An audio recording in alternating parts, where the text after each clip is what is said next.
Hi, I'm Huna, welcome to my channel and welcome to my kitchen. Today I thought we'd try something from a little bit further afield. This is a popular Nigerian snack called Chin-Chin.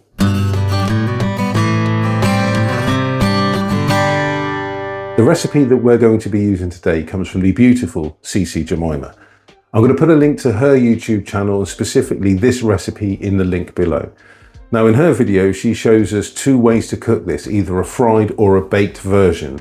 I think the fried version is the more traditional way, and it's certainly the way that I like it, and it's certainly the way that my colleagues at work like it, so that's the version we're going to be doing.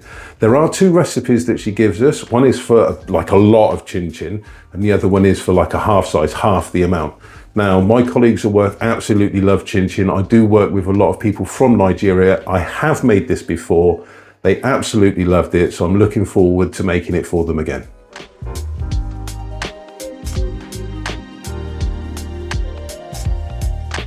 To get started, I've put the 840 grams of plain flour, 200 grams of golden caster sugar. Now you can use normal caster sugar or you can use granulated. I don't think it matters. Golden caster is what I had, so that's what's gone in.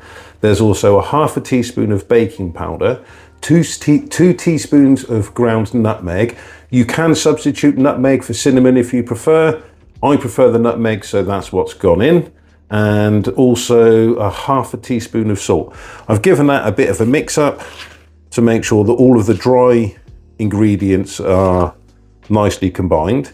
And into that, we are going to pour in 2 eggs that I've sort of whisked together a little bit. That goes in, and the 80 grams of melted butter.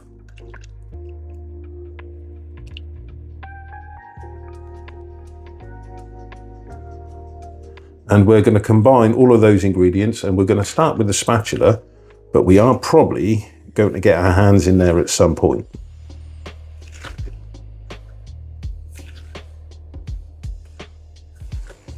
Once you've gone as far as you can with the spatula, you want to get your hands in there and you want to carry on mixing it until you get like a breadcrumb finish on it. So all the large lumps have gone. And you end up with like a bowl full of breadcrumbs. Shouldn't take too long, couple of minutes. Make sure you get right into the bottom of the bowl to pick up any of the flour that's in the bottom of the bowl, so you don't have like a top layer of breadcrumbs with sort of like the unmixed dry ingredients below it. You want to get everything mixed. So once you've achieved the nice crumbly texture that you're looking for, this is when we're going to start adding the milk. So I've got 300 milliliters of whole milk. Now don't just dump this in, you want to be adding this in stages. So you don't want to be adding it all at once because you want to be able to control the consistency. So we'll put in about half, and then we're going to carry on mixing. And what we're hoping to get, or what we should get, not hoping to get, what we should be getting is like a non-sticky type of dough. So we're going to carry on mixing it in the bowl to start with, and then once we've got most of this combined and it starts to stick together, what we're going to be doing is taking it out of the bowl and putting it on the work surface to carry on kneading it. So add your milk a bit at a time until you get like a dough.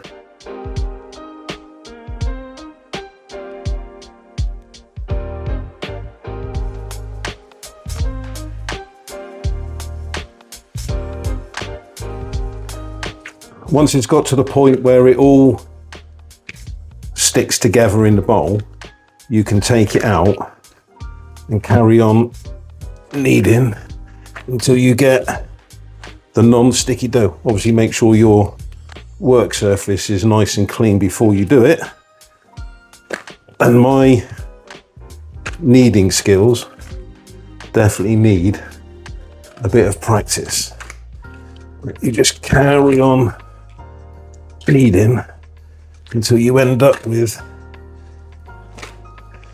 like a non-sticky dough. Shouldn't take too long, couple of minutes. And I think we're nearly there. There we go. That's looking good. And this is why you don't put too much milk in, because what will happen is this will become too moist, and it doesn't matter how much you need it and how much of this you do, you will not get a non-sticky dough like this. And the reason that I know that is because the first sort of trial run that I had of making this, I just dumped all of the milk into the pot with the flour and the eggs and the butter, and it didn't go too well. I mean, that's what we've got left. We've got maybe 50 milliliters of milk left in that pot, and even adding that much, I think, could make this a bit more too soft, too runny, too wet. So, although I know, like I said, I know that my kneading game needs a lot to be desired, but there we go. Quite a large bubble, or quite a large glob of non-sticky mixed dough. So what we need to do is put this back in the bowl. So you need to let this rest for about 20-30 minutes, and that's an ideal chance to start heating up your oil. So that's been sitting for about 30 minutes, and because this is going to make quite a lot of chin-chin and we need to roll this out flat, I don't really want to be rolling out that much in one hit. So I think what we're going to do is we're going to divide it into 3 pieces like that, and then these ones can go back in the bowl, and we're just going to start rolling that, and we're just going to start rolling that one out. Now obviously clean your work surface again. I've sprinkled on a bit more flour, and we're going to put some flour on the rolling pin. Now I don't have a very good rolling pin. This is an acrylic one. Ideally I'd like one of the big marble or stone ones, but all you want to start doing is start flatten this out and then just start rolling it out like a normal pastry. So not only does my kneading technique need some work, I think my rolling skills could do with some as well. So you just want to roll this out, keep turning it, and you want to get it to about 1/2 centimetre thick, so about 5 mil thick.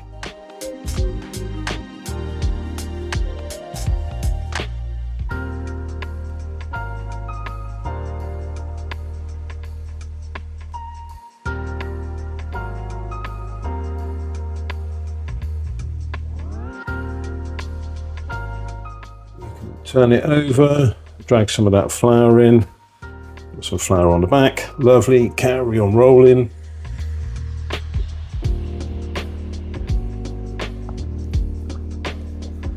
Don't worry too much about keeping it in a shape. It doesn't really make too much of a difference. So you don't have to roll it into a square or a circle or anything like that. Just try and get it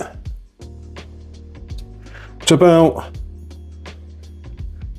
5 millimeters thick or so.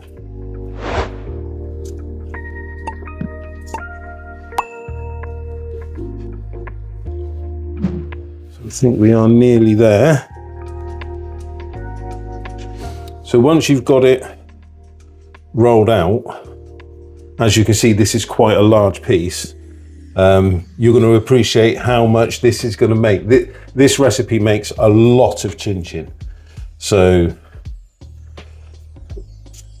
just be aware, if you don't want a lot of chin-chin, or it's your first try of making it, use the recipe that produces half as much. So there we go. That looks to be about right. Now, in order to cut the chin-chin, there's several ways of doing it. You can use a sharp knife if that's your preference. I think that is making life a little bit difficult for yourself, considering how much cutting you're going to need to do. But the best way to do it is with one of these, a pizza cutter. So all you're going to do is just run lines up and space them between 5mm and 1 centimetre apart. Don't worry if they go a bit wavy, it doesn't make any difference. Just try and keep them as uniform as you can, so you don't get any that are massively different. But this is the easiest way to do it. So the idea with Chin-Chin is it is a snack, so people will be taking it at a handful at a time. So this is one of the reasons why I think the recipe produces so much, is it isn't a, you take one piece and you're good. This is, you tend to take a handful. Now that we've got all the lines going up that way, the next stage is to cut the lines going that way. It's exactly the same process. Take your pizza cutter, run it across like that. This is how you get all of the little squares and rectangles. So just do this all the way across, and then that's gonna give you your chin-chin ready to fry.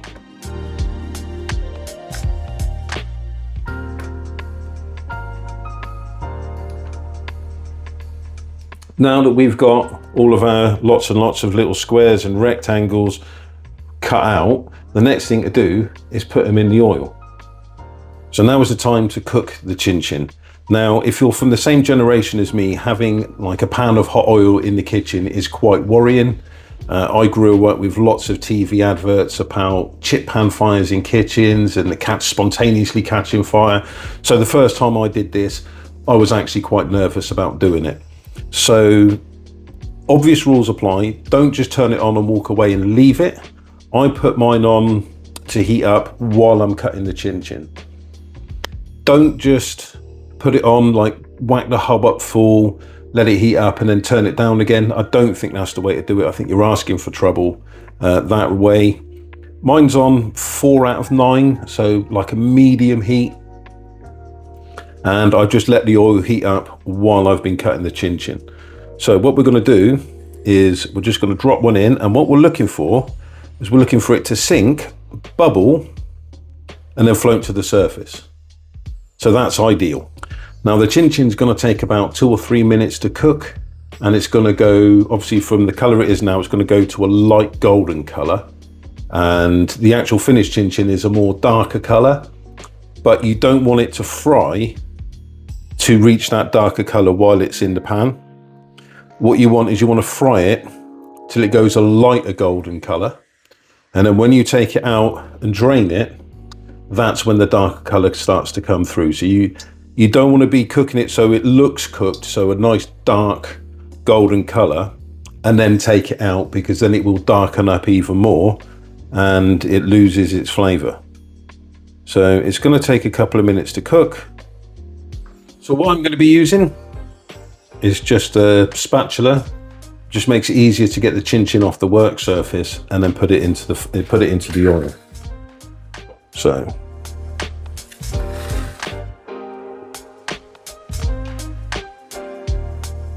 you want to try and avoid dropping it in from a high height. You don't want too much oil being splashed around.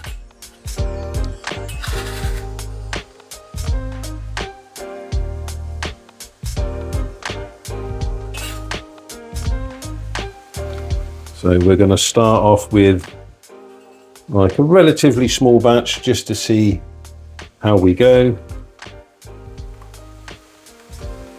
Something like that.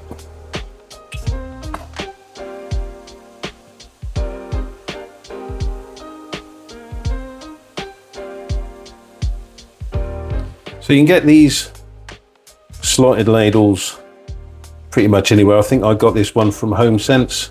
They're not expensive and they are absolutely ideal for this kind of work, for this kind of cooking. These look like they're cooking really well. So after a couple of minutes, as you can see, they're starting to go a little bit on the light golden side. So we don't want them cooking till they go to a dark golden color. We want to keep them on a light golden color.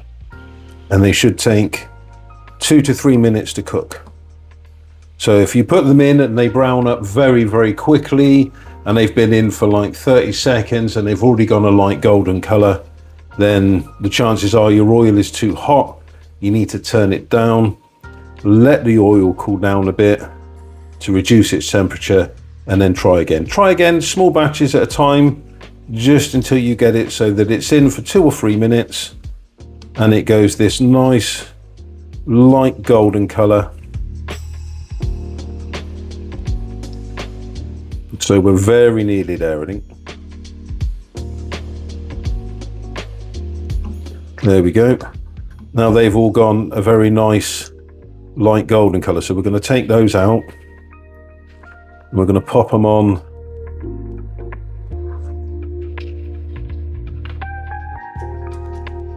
the tray. We're going to pop them on the kitchen foil just to drain off the excess. And we'll put the next lot in. Now that we're fairly confident we've got the temperature right, we can add like a larger amount.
So that's how you make chin-chin. It's a fairly simple recipe, but an absolutely banging snack. I highly recommend you give this one a go. Don't forget to go and check out CC Jemima's channel. Have a look through her recipes. There's some absolutely amazing looking food on there. We're definitely going to be trying some of those recipes in the future. Before I can take this into work, this is subject to something known, or that has become to known as the wife tax. Some of the things that I bake and cook, the wife absolutely loves. And before I'm allowed to take this into work, I need to take some of it out to save it for the wife, because you've got to pay the wife tax. Thanks for joining me. Don't forget to like, comment, and subscribe, and I'll see you back in the kitchen.